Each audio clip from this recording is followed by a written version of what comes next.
जय गुरुदेव। आज 21 ऑगस्ट जलसंधारण दिन। महाराष्ट्राचे माजी मुख्यमंत्री कृषिमित्र माननीय नामदार सुधाकररावजी नाईक यांचा जन्मदिवस। हा दिवस आपण जलसंधारण दिन म्हणून साजरा करतो। मी डॉक्टर पुरुषोत्तम आयाळ, जलतारा संशोधक, गेल्या 20 वर्षापासून जलसंधारणावर काम करतो। म्हणून आजच्या जलसंधारणा दिनी आज आपण सगळेजण एक संकल्प करूयात। कुठला? मित्रो, पाणी ही आपली जीवनाची गरज आहे। पिण्यासाठी लागतंय, शेतीसाठी लागतंय। म्हणून या पाण्याचा प्रत्येक थेंब न थेंब अडूया, तो वाचूया, जमिनीमध्ये मुरूया आणि भूजल साठा वाढवून येणाऱ्या संकटावर मात करूयात। यासाठी असंख्य जलसंधारणातल्या पद्धती आपण पाहिलेल्या आहेत, आपण करतोय।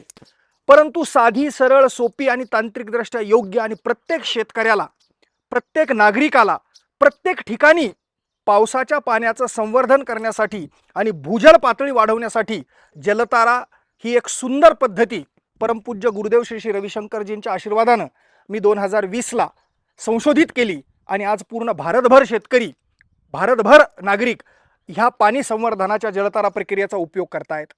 तर मी आज या जलसंधारण दिनी आपल्याला विनंती करतो की पावसाच्या प्रत्येक थेंबाचं संवर्धन आपल्याला करणं आवश्यक आहे। मग तुम्ही छतावरच्या पाण्याला योग्य जागा दाखवून एखाद्या ठिकाणी एक 4x4 6 फूट खोलीचा खड्डा करा, त्यात दगड भरा, त्याला पाण्याला त्या जमिनीमध्ये सोडा, भूजल पातळी वाढेल। त्याचबरोबर शहरामध्ये पण जिथं ओपन पेस आहे, शाळा महाविद्यालयाचे मैदानं आहेत, नगरपालिकेचे गार्डन्स आहेत, रस्त्याच्या दुतर्फा आहेत, म्हणजे पावसाचं वाहून जाणारं पाणी वाहून न जाऊ देता त्याला शोष खड्ड्याच्या माध्यमातून, ज्याला जलतारा शोष खड्डा म्हणतो, मग तो 4x4 चा असू द्या, 3x3 चा असू द्या, 5x5 चा असू द्या, त्यात दगड भरायचे काठोकाठ आणि त्या पाण्याला त्यामध्ये सोडायचं। ते पाणी जमिनीमध्ये जाईल, भूजल पातळी वाढेल आणि उद्याचं संकट टळेल। मग आता सगळ्यात महत्त्वाचा जलतारा हा शेतीसाठी आहे, कारण शेतीला पाणी हे सगळ्यात महत्त्वाचं साधन आहे। आणि माझ्या मायबाप शेतकऱ्याच्या समोर दोन संकट आहेत। एक तर भूजल पातळी खोल गेल्यामुळं त्याला रब्बीच्या हंगामामध्ये पाणीच मिळत नाही आणि मग एकच हंगामावर तो शेती करतो आणि तो आर्थिकदृष्ट्या कोलमडून पडलाय।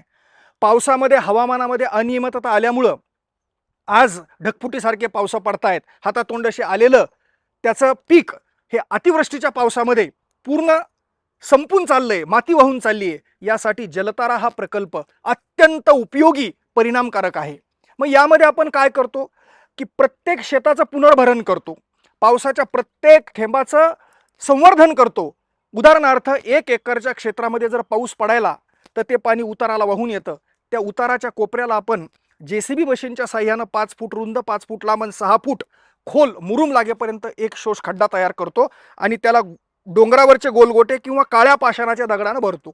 हे दगड मातीला वर ठेवतात, पाण्याला जमिनीमध्ये नेतात। असं एकरी 1 जिथं पाणी साचून राहतं तिथं 2, चढ उताराच्या ठिकाणी एकरी 4 असे शोष खड्डे तयार करू। त्याचा उद्देश एक आहे की आलेला पाण्याला नैसर्गिक उताराला येऊन जिथं थांबतं ते तिथूनच ते जमिनीच्या भूगर्भामध्ये मुरलं पाहिजेत।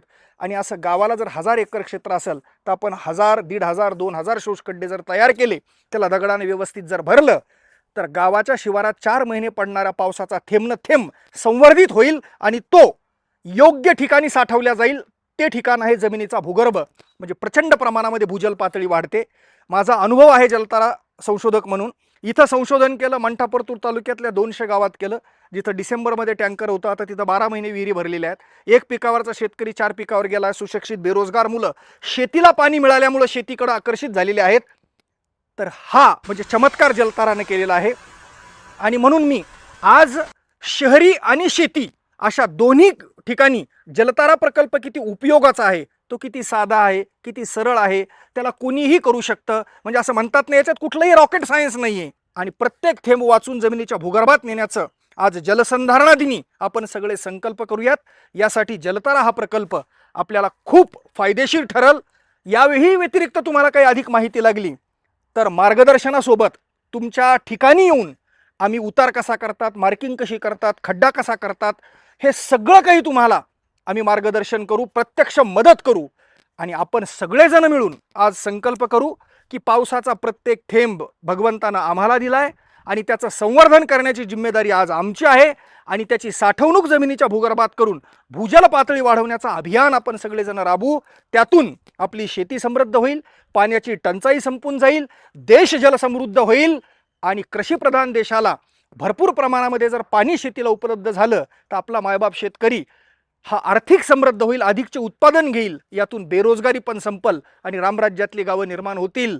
म्हणून आज या जलसंधारणा दिनी आपण सगळेजण संकल्प करूयात आणि जलताराच्या माध्यमातून पाण्याचं संवर्धन करूयात, मातीचं संवर्धन करूयात.